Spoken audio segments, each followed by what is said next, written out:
Hola Madridistas, welcome to the first preview of 2025 and a very happy New Year's to all of our listeners. 2024 gave us a lot of ups, a few downers here and there, but we can't complain. Hopefully 2025 is even better. Hopefully, we're still alive in all competitions. Hopefully a double or a treble, maybe. Let's see. But first, we have the opportunity to actually go to the top of the league tomorrow, and that's only if we manage to beat Valencia away. So yeah, to break this down, I'm joined today by a very special guest who's a rare Valencia fan from Nigeria, Gaya, and of course my usual partner in crime, Farooq. But before we kick things off, this episode is actually brought to you by Manscaped, who are the pioneers in the male grooming space. So if you're looking to change up your look in 2025 and get all the ladies or just make a quick change, just head on over to manscaped.com and use code LBR20 for 20% off and free shipping. Kaya, you can kick things off, man. How have you been? Was 2024 kind to you? Was it all positive? Was there a few Uh, negatives? I've been good, yeah, but on a sporting level, 2024 was kind of terrible, being in the relegation battle is not something I envisioned, but then, yeah, our 2025 is kind of, Yeah, it wasn't really a good 2024 for Valencia. And on top of all the relegation battle, the whole city had to go through floods. There's a lot of life loss. But has the city actually recovered? Are the home games a lot more smoother now? yeah, I'll start by saying my heart goes out to like the victims and those that have been affected by the Ghana floods and the disaster, and yeah, strength to all of them. And I feel like, yes, this is kind of like recovering slowly, and it's not actually easy to get back from such a disaster. So we can't really say I'm back to normal because the normalcy cannot be restored in a sense. When people are recovering and life is getting back to normal, and hopefully these people can recover properly and go back to the normal life. All right. How about you, man, Farooq? I know you didn't have pretty much the best New Year's Eve and whatnot, but 2024 overall, how was it for you? Yeah, man. I mean, as a Real Madrid fan, from a sporting perspective, you really can't ask for more. Like it was almost a perfect year, from the sporting perspective, and yeah, if you give me the repeat of 2024 right now, from a sporting perspective, I will snatch it off of you instantly. Like there is no doubt about that, and as well, like it seems like it's looking bright. We have a Upton in front towards the end of 2024, and now we're starting 25. Looks like we might even be on to bigger and bigger bigger and better teams. So yeah, man, let the party continue, bro. Yeah, you sound all positive, man. Do you want to give any New Year's predictions for 2025 for Real Madrid? I mean, Are we gonna win the treble? That's my question.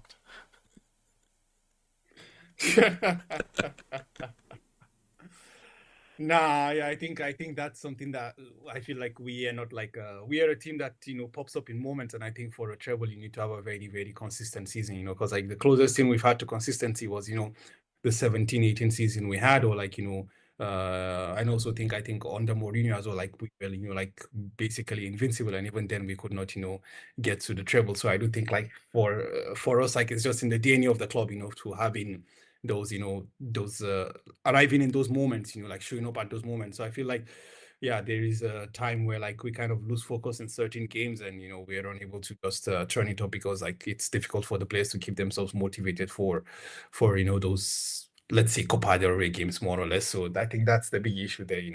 So the treble is something that I just do not think will happen to us anytime soon. Of course, I will take that, but I do see us like having a very good run in Europe, and like hopefully retaining the title as well. Absolutely.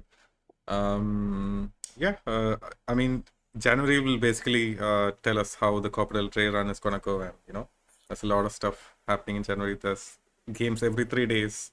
So, as a Real Madrid fan, this break has been hard for me. It's like you have no other option to watch football. You have to watch EPL or whatnot. So, yeah, really excited to get the next few games down and running. How about you, Gaia? You guys have a new manager, right? Carlos Corberan. So are you feeling positive? Yeah, Talksport. Um, I think I'm positive. I gotta honestly, I'm delusional too because the last time I felt like it was probably Gattuso's signing when Mizani signed Gattuso at the beginning of the 21-22 season. And we know how that ended. Where was it 22-23 season? Sorry, I know how that ended. But I think Carlos Cabran is a man of many ideas, and hopefully, he's able to rescue us from 19th and have a very good season. Yeah, you're down in 19, but the coach can't do it all. Are you expecting any fresh signings in the January transfer window? I think we're about closing in on Sadi Kumar. That's Real Sociedad striker, Real Sociedad's Nigerian striker. Sadi Kumar. We're closing in on his loan. We're not going to buy today or tomorrow. It should be at Valencia, and we'll probably get to the right back. There are talks of like Ivan Fresneda, and I think Italy is scared of relegation according to reports. So yeah, we should see after those two signings. I don't think we're seeing anything much, but yeah, the two signings are expected. Yeah, some fresh signings. So are those all like confirmed? Fresneda, the Nigerian striker, or those are just rumors? There's there's a delay. There's currently a delay with Fresneda actually. It was agreed until Sporting got a new coaching and just sacked their coach and got a new coach. But Sadiq Kumar, the deal was just confirmed today and is expected to travel into Valencia tomorrow morning. Nice. That's good news, man.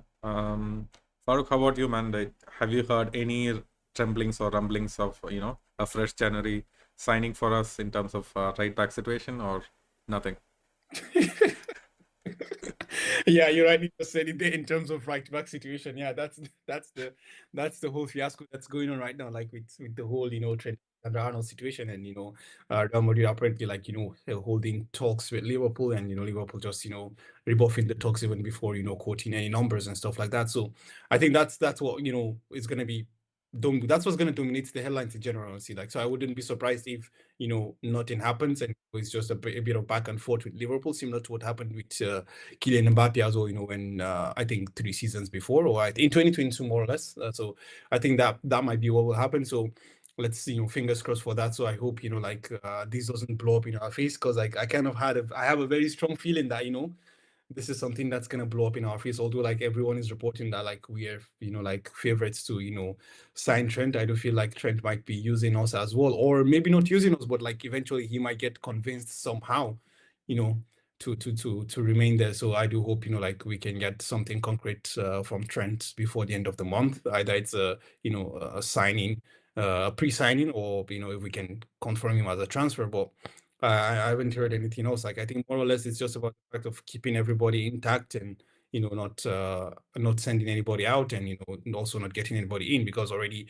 I think a new signing getting is a player named David Alaba. So he's gonna come back to the team and he's gonna be considered as a new signing more or less. So I do think that's the thing that we will be getting this window. Other than that, I am not looking forward to seeing anything. Yeah, fair enough. Yeah, this is what we expected to, right? Like there was nobody that's gonna be coming on in the middle of the season and helping out. That's not our style. But yeah, man. Guy, I'll come to you, right? Because this is relevant to other clubs in La Liga as well, especially the ones who are struggling in terms of financial issues. So you heard about Danny Olmo's or lack of, Barca weren't able to register him. So do you think Barca will actually be able to pull it off by some unknown lever, or how are you expecting the situation to go? I don't know. I think there are talks of listing of Barca selling off their VIP seats for a certain 100 million euros or certain amount just to pull off the Daniel registration. I don't know. I think in the past there have been issues with registering players and they ended up registering players. So I'm not exactly pessimistic about it. So I think they'll register Daniel. I think they'll get him in. And we'll see how it goes. But do you agree? Like this almost seems like it's a dead stop, and there's no way back from this, because other clubs in La Liga will revolt, if Barca are able to register him somehow. I mean, this is the thing. I just always feel like, like either Barcelona or Real Madrid or whatever it is, Manchester United or Chelsea. I just feel like there are some certain clubs that are just, in my opinion, just too big. And like, rather than they leading the league needs them. You understand? So I kind of feel like this is a situation you find yourself in. Like, even though the summary of the gist is I think Barcelona will register Romo. What happens with Paul Victor, I don't know. But I do think Barcelona will find a way to register Olmo. That's just what I think. And I think it's not everyone is not playing on even on a level playing field. Like the rules doesn't apply the same for everyone. I think the big clubs, and I'm sure, I hope Real Madrid never gets in this situation, but I am sure if we were in this situation as well, like people will find a way backwards to fit, our narrative. Similarly, to whatever, like, either it's Manchester United or Juve or Inter, those big household clubs, I do feel like to some extent they're just bigger than the league. I mean, unless of course if you're match fixing and stuff like that. But I do think, for like a deadline of like, oh yeah, the deadline is today, the deadline is 5 days later, or stuff like this. I do think like there can be a lot of flexibilities, of course, but go back to your point that, like it's now looking unfair towards, the teams that are lower in the table, you understand? So like how will those if let's say for instance this was like a Rayo Vallecano in this situation, but a Rayo Vallecano in this situation, like how do you deal with this? I feel like it would have been different and it's unfair, but that's just the thing, like as they say, the fingers are not equal. So that's just how life is. It's unfair, and we just have to accept it and move on with it. So I do think that it's not just about Barcelona as an entity. I do feel like it's about the big teams, overall, like they will always find a way, like either the league or the federation or someone will always find a way, to just, allow them to do what they need to do. Yeah. So Barca are basically too big to fail, and the league needs them. So something's gonna give, right? Still, I mean, at least we got the memes. He'll carry us forward for the next couple of weeks, at least. Well, I mean, for me, the thing is, like, I still find it quite interesting that we get in this situation literally every season. And then you see a player like Dani Olmo after the superb Euros he had. Okay, maybe because Olmo is a different situation. Like, he was from the Barca academy, more or less. But like I still find it quite interesting that like you still look at the, the roster, and like you look at the players they've added in the previous years, Rafinha, Lewandowski and all those guys, and people are still willing to go, to Barcelona. That's the interesting thing, because like I mean, you're not even guaranteed to be registered. Okay, yeah, they find a way to register you, like, which is quite interesting. Every year someone's gotten an ACL and they've taken advantage of that ACL to register one or two players, So this is just the thing, like, where does this stop? Like, after which point do players actually feel like, okay, going to this place is not an attractive destination anymore, Yeah, I mean, a lot of Barca fans are saying that's one of the reasons why Nico Williams didn't go for them. Yeah, because there was no guarantee that he would be able to register for them. And yeah, it's gonna be peak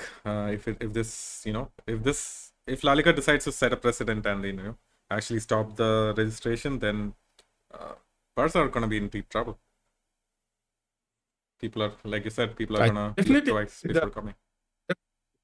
Like setting a precedent and all that, but I don't know, man. Like the point also is like, okay, we talk about Barca being broken, what is and what is not, but we have seen this, especially with the case of Man City against the Premier League. How much is the budget of the Premier League? How much is the budget of Man City? Literally, the Barcelona can afford to spend the whole budget of La Liga on just, on lawyers. They can literally spend the whole budget of La Liga on only. Yep. You understand? So it's like you have a clerk who works in the corner shop, and you have a clerk who works on the 50th floor in the on the skyscraper. So of course, like there are levels to this shit. So that's why I feel like eventually, like when it comes to these games, like these teams are just, in my opinion, too big to fail. Yeah, fair enough, man. But I think the major problem is that Barca doesn't want to recognize the fact that they are broke, or according to Javier Tebas, you are broke. Accept the fact that they are broke, because why are you spending 60 million on Dani Olmo? And as Farouk said, they have to wait for an ACL injury before they could register Dani Olmo at the beginning of the season. How do you have the whole thing? And how is it going to register in the first place? I mean, they're just going above or beating above their own power at the moment, and like focus on your needs. Know that you are broke. Accept the fact that you are broke and walk around that. Don't try to push above your weight by doing what the Barca that we know about, or the Barca that we used to know used to be. Accept your condition, accept your current situation, and walk around it. It's that simple. Don't pander to anybody or try to like be a big power when you are not literally there.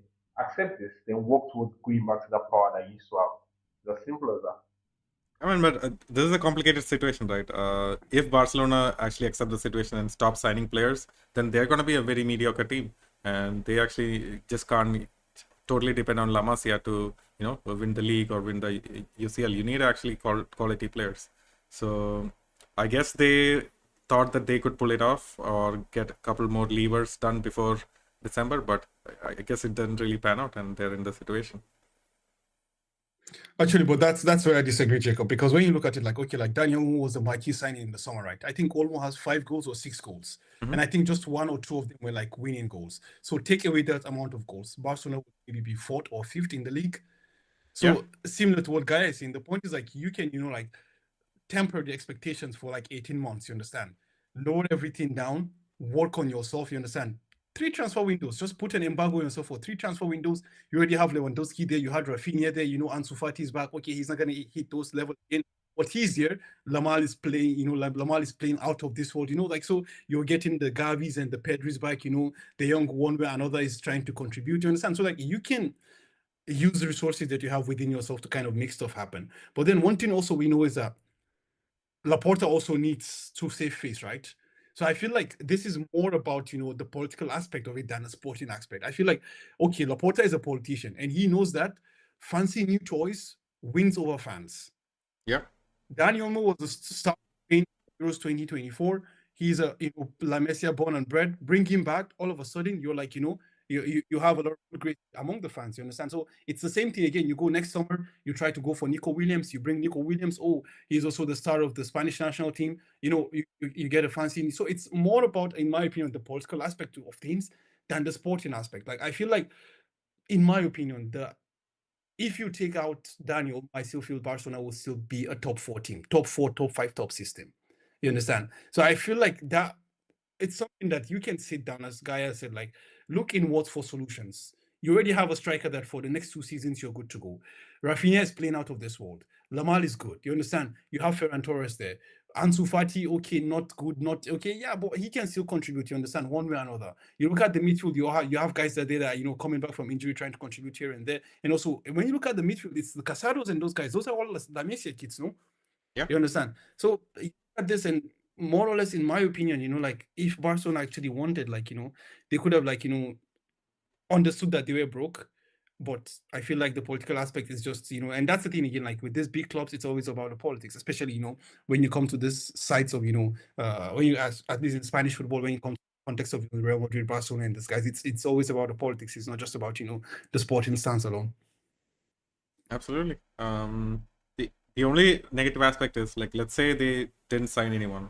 There was no guarantee just starting off the season, right, that Rafinha would get into such rich vein of form. Lewandowski, like, he looked like a shadow himself last season. So I feel like they needed a marquee signing just to speed things along, because they didn't know the coach, they didn't know the season that they would have.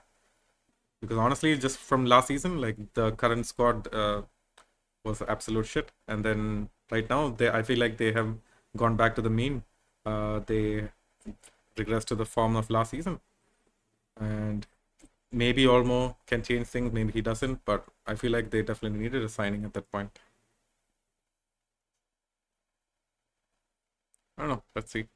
But enough about Barcelona, man. Let's actually take a couple of comments, and then we'll come to you, Gaya, and then you can take us through the Valencia side of things. So Sunet says, we can't talk about the treble when we have Gaya in the building. Have some compassion, folks. Fair enough. Fair enough, yeah. Ashik says, we can win the treble if we can come across our kryptonite, the Copa del Rey. It's a tournament that consistently kills us. Yeah, absolutely.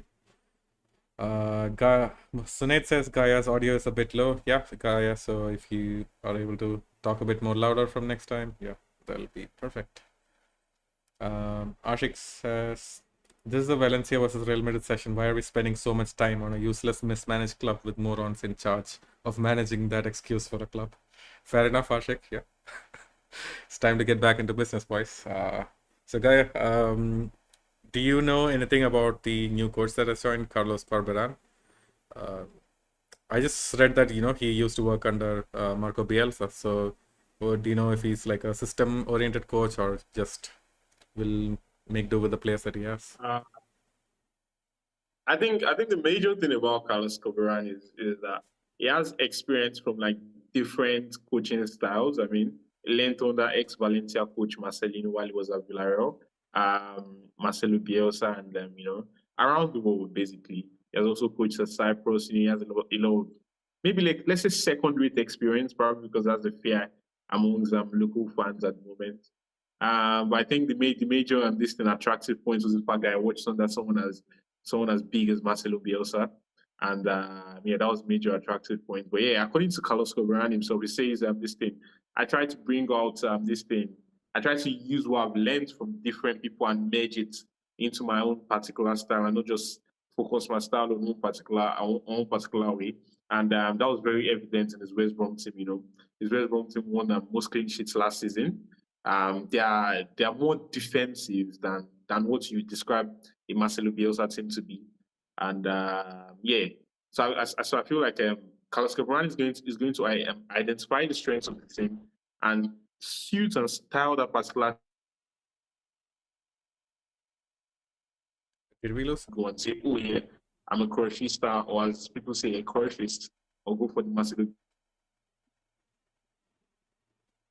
Yeah, go on, Gaya. Sorry, we just lost you for a second there. See? Is he there? He's frozen. Anyway, man, Farooq, do you think they're gonna have like a, typical to how, Amorim joined Man United and then they look good for a couple of games and now they're back to the normal? Do you think Valencia are gonna play out of their skin against us? What do you think it's gonna be like? You're on mute, by the way. Okay.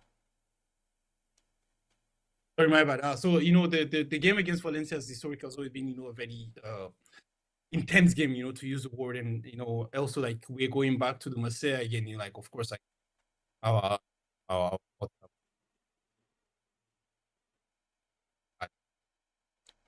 I feel like your mic is not getting picked up. Did it change somehow? No, it's muted still. You can't hear me? Yeah, I can hear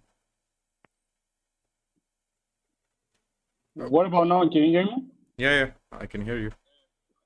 Yeah, so I was just talking about the fact that like the game against Valencia, it's always a very intense game, a very tough challenge for Real Madrid, irrespective of who who was the coach or lack thereof, and also we're going to the Mestalla, so like which for the past 18 months has also been like a very very very charged venue for us, especially against our star player Vinicius Junior. So I think when you couple that with the new manager bounce, of course I'm expecting to see a Valencia team that's going to, turn to Real Madrid 2017, 2018. They're just going to literally play like world beaters. And but I think overall, honestly, I just feel like the Valencia team doesn't have too much firepower. Like for 1-2 games, we might be able to see stuff, but I do think like I think actually that's a good analogy. Actually, the Amorim thing also is a good analogy. So I think like rather than the bounce that they had with winning a couple of games, I do think like for them like they're just going to see like a strong performance for 1-2 games, and then they also go to like 5, 6, 7 games without a victory. Because I personally just think that there is a lot of weakness there. But then like Gaya was mentioning about like Umar Sadiq also like he's he was a highly rated Nigerian youngster once upon a time, but he's been here and there, and he's been in Spain for I think for the past 5 years as well, without actually having made a mark yet. Yep. And also I think Ivan Fresneda as well. Let's not forget Fresneda also, if I'm not mistaken, from Vallecano, from Real Madrid's academy as well. Like he played for Vallecano once upon a time, from Real Madrid academy. So like he's also a very good left back as well. So he's someone that maybe can, those two players might maybe come in and inject some bit of the creativity that's lacking, at least from Fresneda's perspective through his crosses and all that, and maybe some attacking impetus from the perspective of of Umar Sadiq as well. So, well, honestly, like I'm not too convinced about Valencia. But then, of course, in an isolated situation against Real Madrid, playing against Valencia is always, always going to be like a very, tricky tie, especially when you're going to the Mestalla. Yeah.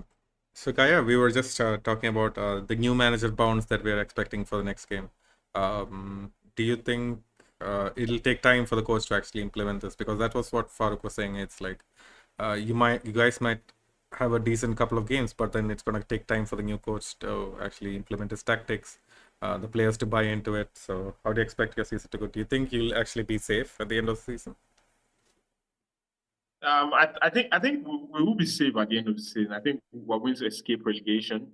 Our current squad is actually has more potential than being in a relegation place. I mean, if you look at the top 6 or the top 7 or 8 in the Liga, there's Mallorca, there's Osasuna there, and I think Valencia has a squad that can compete with these two teams. And I think Carlos Corberán can take Valencia out of relegation places. The current games we have upcoming, we have this thing, Real Madrid, we have Sevilla, I think we have Sociedad, and we have Barcelona upcoming in our next 5 games with Odense in the Copa del Rey. So the upcoming games might be difficult for him, but I think he will adapt very well. Probably after the 5 games, probably after a month, the players get to adapt to his current style. And I think he's probably a coach that will be able to identify with his current squad and do better with Barra field, because Barra could not identify the particular potential or the styles to feed the players they had at his disposal. Yeah, and what do you think has to actually change with the new coach, right? How did Valencia get to 19th? Was it the defense that was the problem? Was it the lack of scoring, or just a combination of both? I don't think Valencia has a defense problem, because we barely lose by, okay, now this is a very terrible start, but then we barely lose by 2 goals in a game. I think we have a very good defense, a young but very good defense. We have the most valuable goalkeeper in the league, and I mean, we don't have a defensive problem. Probably we have a goal scoring problem. Yes, we've played 18 games this season and we scored 16 goals. Our highest goal scoring game was against Real Betis, where we won 4-2, and that was just the game after coming back after the Dana disaster. And aside that, we probably just won games 1-1, 1-1-0.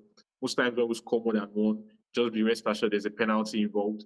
So yeah, the major problem with that Ruben Barra was scoring goals, creating chances, and that stems from his setup. When Barra set up the team just to rely on crosses as his major chance creation, nothing from the wingers, no creativity from the wingers, except from just crosses, and that was terrible. I think where Carlos Corberan is going to change is bring the midfielders into play, change from a double pipe, but probably play a 4-3-3 or a 4-2-3-1. Make Almeida more relevant in the team. Pepelu is suspended against Real Madrid, so we'll not see Pepelu in the setup for now.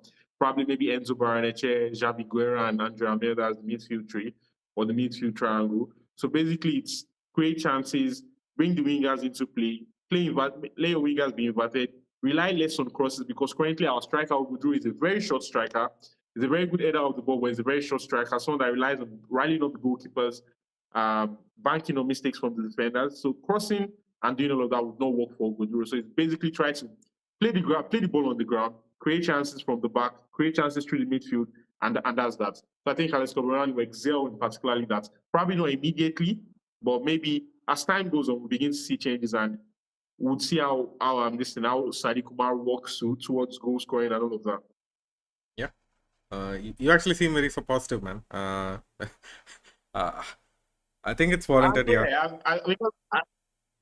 I believe Corberan is a miracle worker, so yeah. I mean, he did that at Huddersfield and he did that at West Brom, so I'm optimistic and we'll see how that goes. Awesome. So yeah, you gave us the midfield three. Do you want to go through the entire lineup though against Real Madrid? Do you think? Yeah. Go for it. I think Dimitrievski will start because this team, Mamada, really still out injured.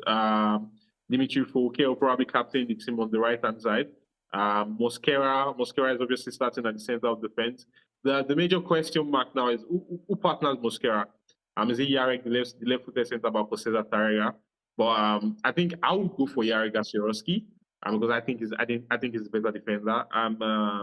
Luis Rioja, who is a winger, will slot in at left back. But it also depends if Carlos Corberan trusts Vasquez playing at left back, because for like the last 2 or 3 games, Luis Rioja played left back because Jose Luis Gaya is injured. In midfield, the player that has this thing match fitness now is the DM basically that has match fitness is Enzo Barreneche.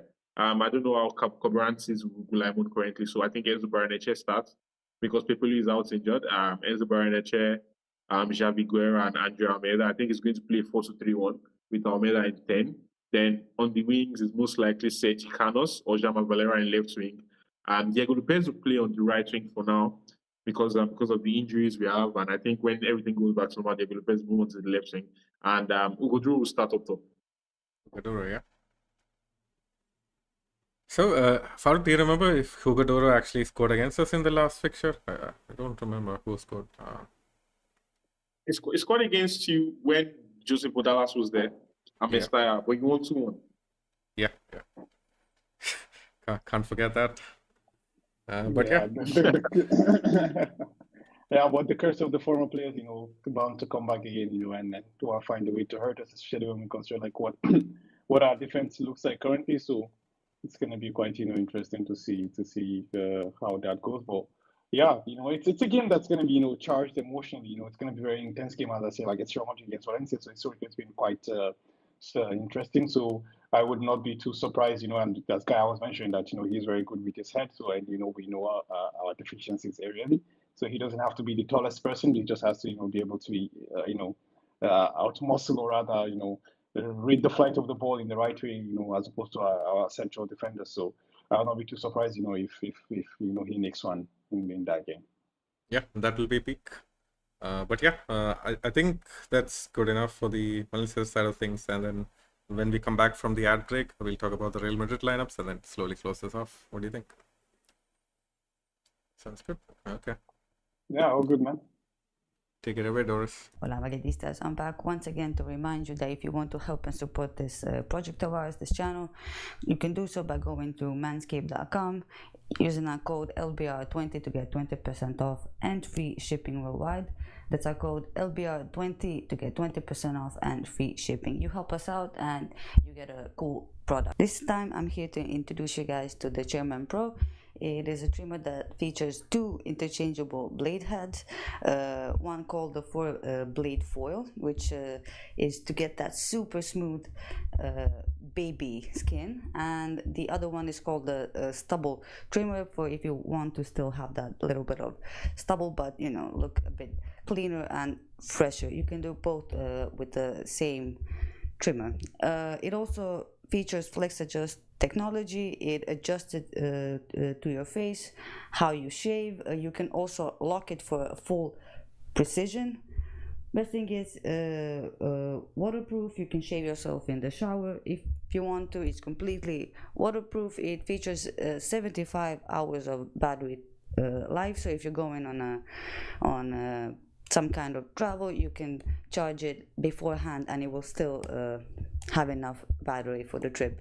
Also, if you're going on a trip, you can lock it so that it doesn't turn on as you go. It has an LED. It's a great thing, and especially now that Christmas is coming up, if you want to send it as a gift to your boyfriend, or if you're a man, get it for yourself or your brother, dad.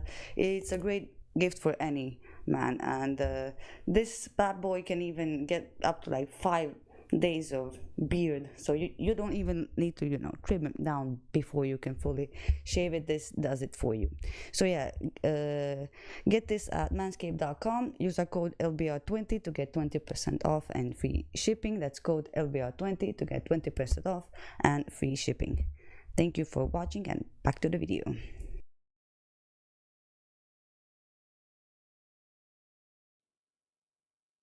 And we're back. Say, Guy, you were telling us how you guys watch your streams in Nigeria. Do you have official streams, or do you sail the high seas and go pirate it? Okay, don't answer that question. Like, is Jacob asking you literally to like?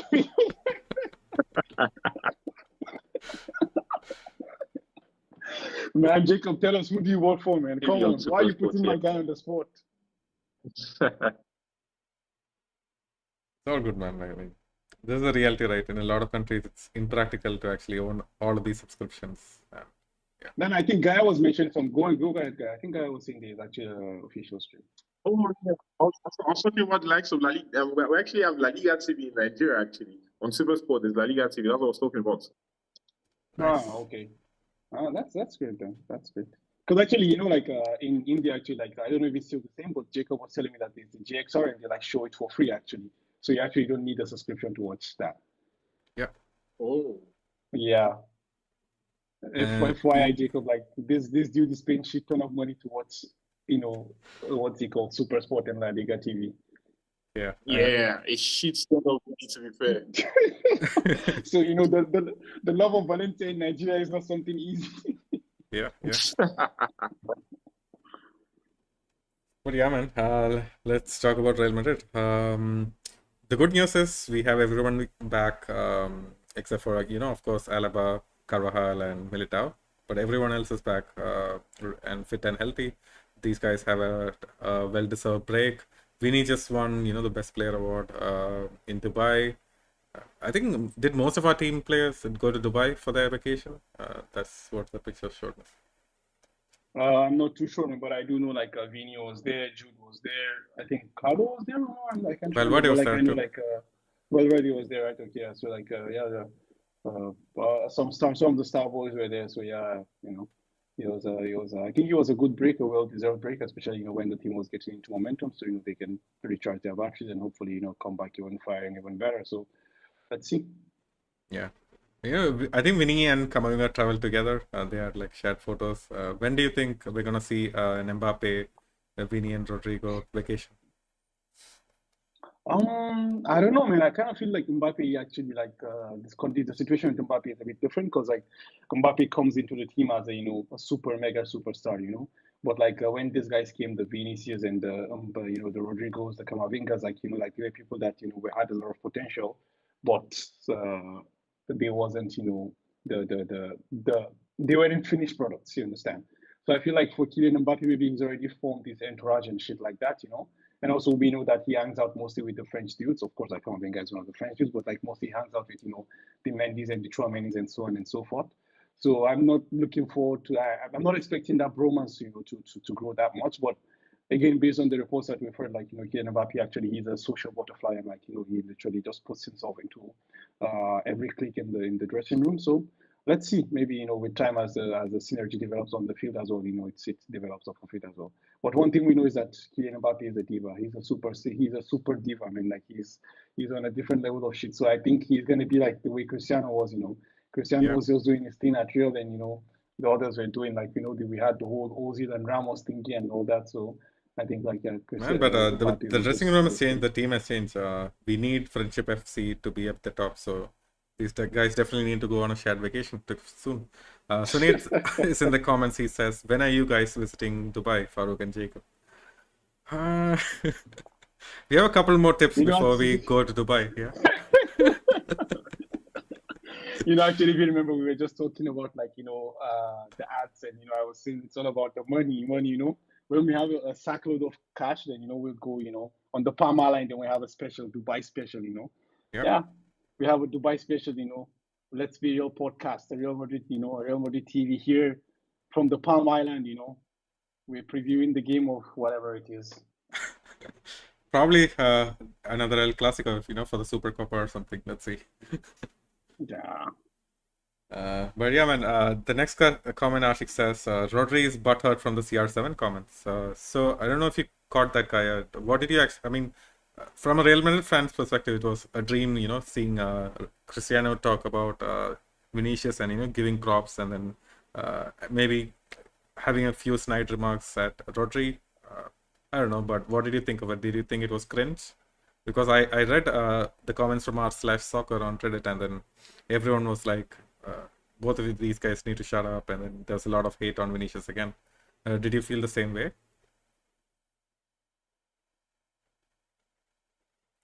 Is that for me? Yeah, go for it.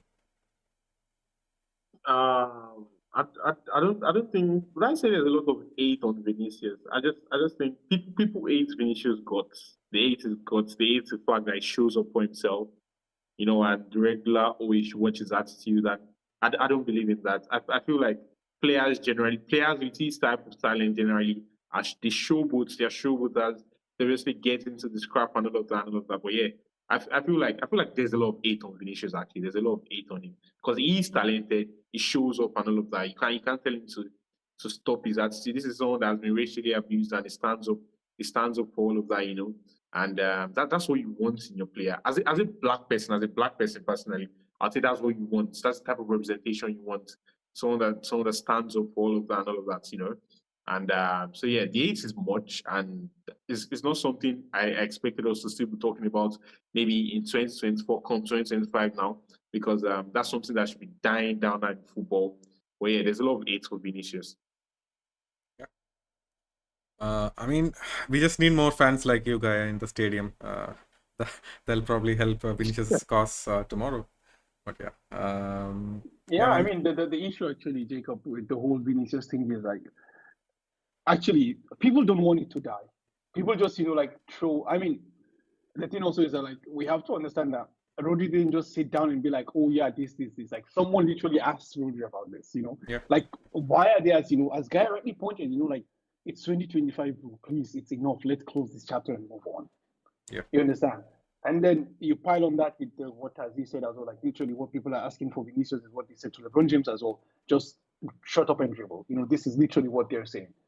And Vini is like, definitely that will not happen, And it also becomes the fact that Vini shows up when it matters. Yeah. At the highest levels, Vini has shown up season after season. And so it makes it a lot more complicated. But it's unfortunate, this is the reality of the game. But yeah, Rodri won this stuff, and even Ronaldo gave him his props. But he said, which is also what I believe, that Rodri was a fantastic player, but Vini was the Ballon d'Or, in my opinion. This is exactly what Cristiano said as well. So I don't understand why, they're. I don't know if you saw because I watched the video of what Cristiano said. I wasn't even reading the transcript. I saw the video. He said that he gave Rodrigo his props as well. Of course, Rodrigo. He gave him his props as well. But he said, like, in his opinion, Vini was the Ballon d'Or, which I accept as well. So it is what it is, like we just have to move on. And also, like, Rodri as well seems like a person who, like, loves the limelight or shit like that. I don't know, man. He's just gone on a media tour and some shit.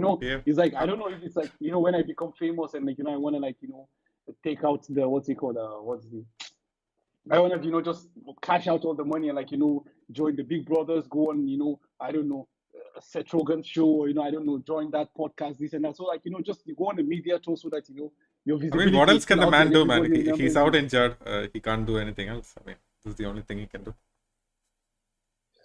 Yeah. I don't know, man, honestly. But anyways, like, people just need to shut up and, like, let's get back to it. It's been a long time. So, like, let's just, let's get back to the business and, what's happening on the pitch. Yeah. Speaking of business, do you want to get into the lineups now?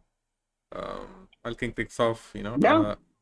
I think Courtois, obviously going to start, but I did hear rumors that, it maybe Lunin could get a start here and there in this month, especially for the Copa del Rey games.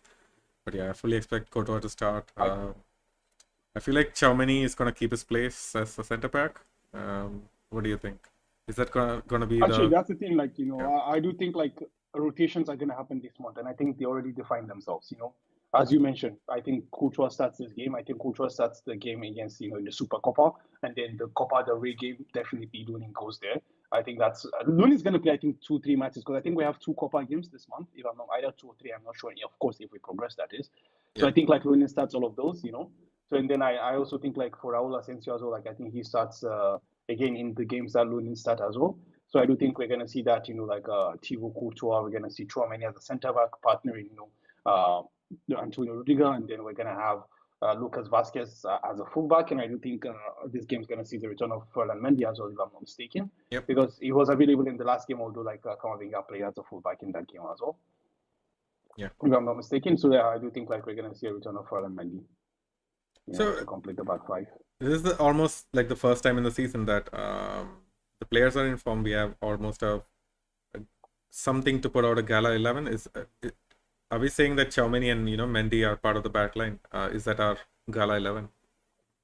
I think the point is like still like I still feel like there's an element of doubt, and also I think I read a report not a couple of weeks, like just before the Christmas as well, that also the Real Madrid's coaching staff are still not fully convinced in Frank Garcia actually. So that's why like although like they're like putting him here and there, like for the big games, Ferland Mendy remains the first choice, and I would agree with that. Like I know that this year like Ferland has not been absolutely good, and honestly like Fran in my opinion has stepped up, so I do think like he has shown improvement honestly, but I do believe that like that ceiling that Mendy provides you defensively, is something that you always want to have, you want to rely on. Of course, like offensively zero, but that defensive ceiling that he provides you, as I've always said, like if Mendy is on his game, he's the best defensive fullback in the world. So I do think, him being there would be the Gala 11. And, I would also, when you mentioned about the Gala 11, is that I would actually wait to see what happens with David Alaba as well, because he's going to, I think Carlo was saying on January 28th is the target return date for him.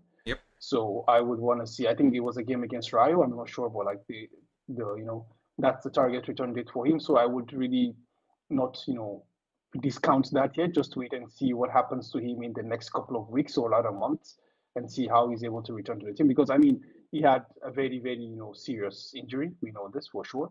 So how does he return from this, especially at his age as well? So I will just, keep an eye on that and see how he's able to return, and then based on that, we can see what the situation with Tchouaméni is. Because honestly, for me, I've been super disappointed in Tchouaméni this year. But let's see how that goes, because I just feel like as a center back, he's not up to par, and as a midfielder, like we've seen that some other combinations could be better than what he's offering right now. Like that level, that jump in growth, he hasn't have it. He hasn't demonstrated that yet. With I personally have seen that with Edu Kamavinga. Like I've seen that jump in growth. You understand? But for Tchouaméni, I feel like he's still at the same point that he was 2 years ago. Yeah, maybe even regressed. I feel like he had a much better passing range when he first arrived. But yeah, that's just me. It's also like a new system, that was the excuse, right? Starting off, Xiaomeni is playing in this new system. It's going to take him time, but it's now January and then there's still no improvement. Yeah, man. It's I think that's the thing. I think like a lot of decisions will have to be made in the coming weeks and months, actually, because we're going to wait. I think definitely the club is going to give David Alaba all the chances possible to prove that he can return to that level. And I think if he doesn't return to that level, I do think like there are a couple of centre backs that will be on the lookout, because when you start to look at the contract of certain players, I would just name check William Saliba right now. I know he seems like maybe too far away considering like the economic model that Real Madrid has been following for the past couple of years. Well, I think his contract expires in 2027. You understand? All of a sudden, you look at the summer and he has 2 years left on his deal. So do you test the waters with Arsenal? Do you like kind of try to unsettle the player, like offering him a chance to join Real Madrid, or do you go to to Italy and here in Milan you try to like look at Bastoni and see what can be with Bastoni or not? Like, so I think there are some players that can be some top level center backs that can be tested on the market, and it can be like the next marquee signing as well. So I do think what happens with David Alaba can also influence that as well, and it will also influence what happens to Aurélien Tchouaméni as well. Yeah, Ashik actually pasted something shocking to me. I did not hear wind of this. So he says Real is pursuing Vitinha and Zubimendi. And Vitinha would mean dealing with our favorite chairman, Nasser El Khelafi. Oh wow! I actually never heard of that. I mean, like I know like Zubimendi is someone that interests Real Madrid, but like Vitinha, I thought it wasn't something concrete. I actually had no idea about that. But anyways, like this is the thing, like well, that would be quite interesting, man. Like, how do you fit these people into that? I mean, the point is, if Zubimendi arrives, then definitely this is the end for Tchouaméni. Yeah. Like, there is no doubt about that, But then for Vitinha, that's a question that, I don't know, man. I don't know how you try to integrate Vitinha into this team. Yep. But let's see. I do think like we have more pressing issue than Vitinha, in my opinion. I think that definitely like well, yeah. For me personally, like I just think depending on the profile of who we get, I do think if you can get in Alphonso Davies and a Trent Alexander-Arnold, like they complement the midfield very well, because we always talk about the lack of creativity. Yep. And I do think, in my opinion, there is no better creative fullback in the world than Trent Alexander-Arnold, honestly. That's why like I am super, hopeful that he comes, but I want to temper my excitement, because if wait for the communicado. As I said at the beginning, I just feel like when you're dealing with homegrown players, like a lot of shit can happen, especially with the way like everything is pronounced out on social media these days with everything. So I don't feel like maybe Trent has his head turned, but maybe he's using us to get a better deal, or maybe something happens down the line and he changes his mind. So this is why like I'm just a bit cautious about that. But I do think other players could be like as I mentioned if you remember in the last pod or 2 pods ago, I mentioned to you about Pedro Porro. He's a player that I feel like he's also could be a quite interesting option for Real Madrid, in the fullback positions, and a player that offers a lot of creativity as well. You understand? So let's see that. But from a midfield perspective, if we're looking for midfielders, man, I think there is no name more than Martin Odegaard, man. If Arsenal do not win the league this year, I think it's time to just go and be like, bro, do you want to continue be second position, or do you actually want to win shit? Yeah. Okay. I guess let's get back to the lineups. I think we have a backline set up. It's going to be a really strong backline, because Valencia are going to be hard and we're going to be put under a lot of pressure. Gaya, do you want to take a guess at what our midfield is going to be like? Maybe choose a 3-man midfield? Yeah, I think I saw your squad list recently, and I was like, Madrid does have a lot of midfielders. I think was it 7 or 9 midfielders in your squad list. And I was like, wow, that's a lot. Probably we're going to see Camavinga, Fede Valverde, and maybe Modric. I don't know. Yeah. But that would mean leaving Bellingham out, assuming that we go for a front three. Yeah. I mean, you cannot possibly leave Bellingham out, to be very fair. And I think I did forget about him, and probably that's because of how many players you do have. But Bellingham is your main midfielder, and I think it's very important to how you play. So maybe Bellingham, Camavinga, and Fede Valverde. That's fair. Yeah. But I don't know if Mendy is fit or the state of Fran Garcia, because I think Camavinga played as a left back recently. Yeah, both of them are back in the squad at least. Not sure if they're 100% ready to go, but I think we're going to be seeing Mendy for sure. Oh, okay, fair. Yeah. And actually, I do agree with Gaya's shout, because like as we said, like everyone is back fit, so I do feel like we would be seeing that midfield trial. But I do think the best case is to show on Modric, but like I think those three players of Edu Camavinga, Jude Bellingham, and Federico Valverde start the game. And the best that can happen is to put Modric as a fourth midfield body in there. But honestly, I do not expect that. I expect just those three to start. And like we should have like a more 4-3-3 system with three attackers, and of course they play themselves in Rodrigo, Vinicius, and Kylian Mbappe. Yeah. Ashik says there's also a talk of Guller going out on loan and selling Brahim with the AFCON coming up. Any club with AFCON affiliation players will be depleted in December. Luckily, La Liga is off during... AFCON happens in the summer of 25. There is no AFCON in January this year. Okay, there you go. And Guy, do you have any idea about when AFCON happens? I think AFCON doesn't happen because AFCON is in Morocco this year. AFCON is happening this January. It has moved, I think, to the summer. Yeah, it has moved to summer. Yeah, actually, AFCON is in Morocco. Yeah, actually, AFCON is not in winter this year. AFCON is in winter. Yeah, because North African weather. No, actually, yeah, I think it's in the December of this year. Sorry, December of 2025, not like December January, 2025. because like normally it was played. Yeah. So I mean, we don't have to worry about AFCON till the end of the year. So that's, I think, for Brahim, that's not a shout anyway. So whatever happens. But I mean, Brahim is not a starter, right? Like, I don't think him being in AFCON really is a factor here. I mean, even away from that, I do feel like, even if he goes to AFCON, like AFCON is something that happens once every 2 years or every 3 years. I don't know, like, unfortunately, the scheduling is crazy. And the period when he's going for AFCON, I think that's from like December, like 26th to 18th of January. He's probably just going to miss out on one La Liga match. Yeah. Exactly, because it's the Christmas and New Year break anyway. So yeah, exactly. Yeah. So that's not even a worry. And also, I mean, selling Brahim, like, to replace him with two, like, Brahim has been a very good contributor. Like, we definitely, I mean, we have to give flowers to the guy. He has been, a significant part of the squad. Like, he was the 12th man, and I think he's still the 12th man, like, of this team. So I do think, like, selling him is a no-brainer in my opinion. So like, it's not something that you should even, entertain at all. And for Arda Güler, I don't think any of these guys go on loan. Either Arda or Endrick. Arda's been getting plenty of minutes recently, right? Yeah, exactly. Arda was actually getting a lot of minutes recently, actually. And of course, like, that was also with the injuries that happened, both the injuries and the suspensions. So I do think, like, Arda continues to develop and bit by bit. I mean, Endrick is the one that actually we've not seen a lot of, but of course, like, Arda is 1 year into the, development at Real Madrid, and Endrick literally just arrived. So I think, similar to what we saw with Arda last year, he's going to just get better and bit by bit as well. It's quite unfortunate that he has to come into a situation where, he has to compete with Vinicius and Mbappe, for playing through the middle, even with Rodrigo as also.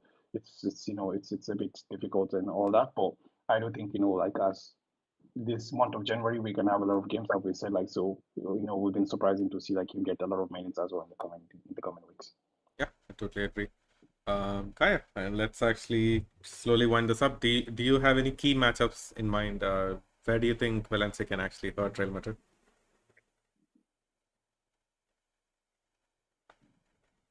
You there? Are you there? Can you hear me? Yeah. So okay, I said I think when Valencia can out Real Madrid, if the midfield clicks, especially Andre Almeida.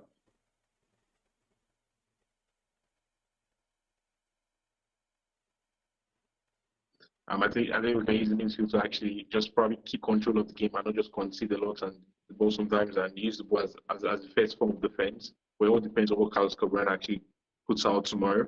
In terms of defense or in terms of attack actually, because I'm not scared about defense. In terms of attack, I think someone that will be very important is Diego Lopez.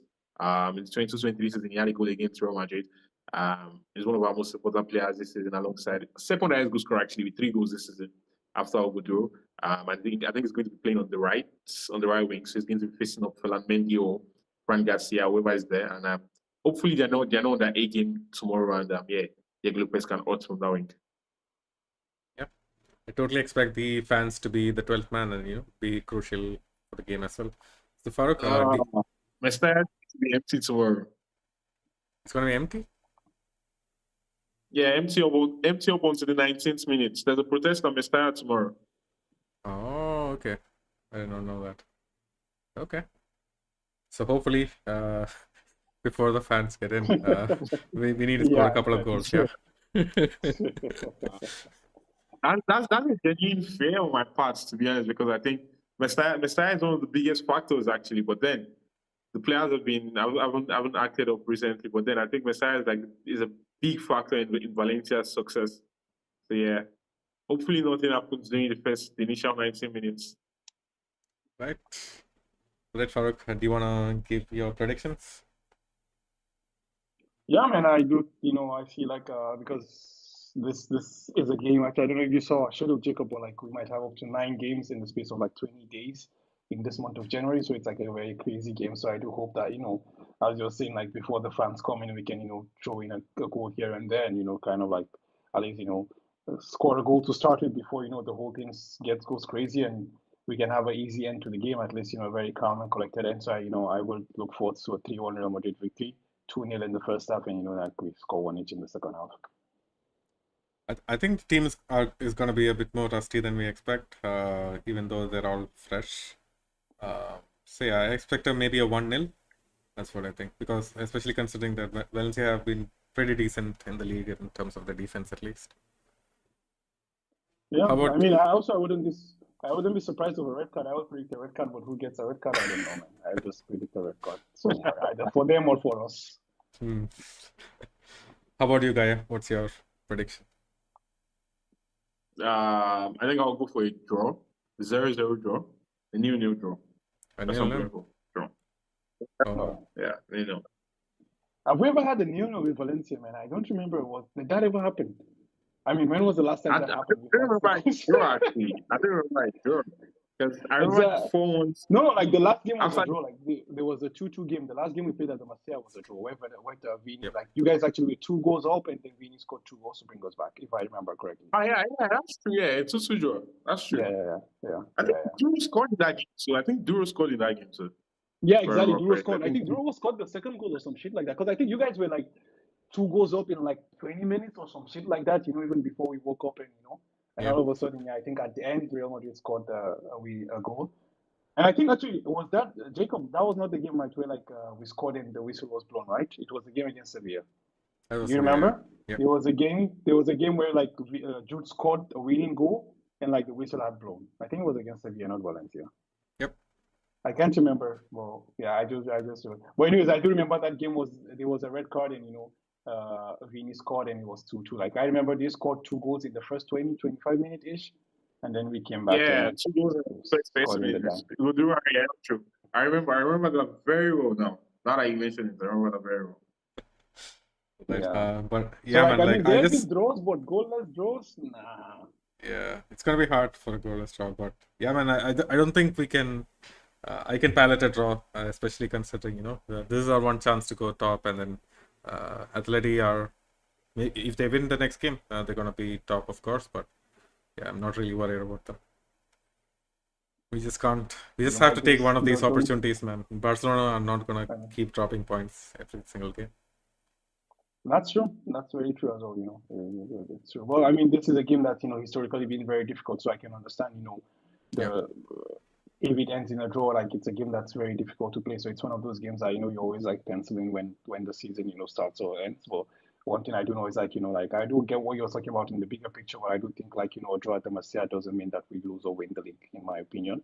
because it's a ground that already is, quite difficult, So although we say Valencia's form is not, the best right now, but historically it's always been a difficult game. But I do think, we will do enough to win the game tomorrow and at least pile some pressure on Atletico Madrid. Definitely.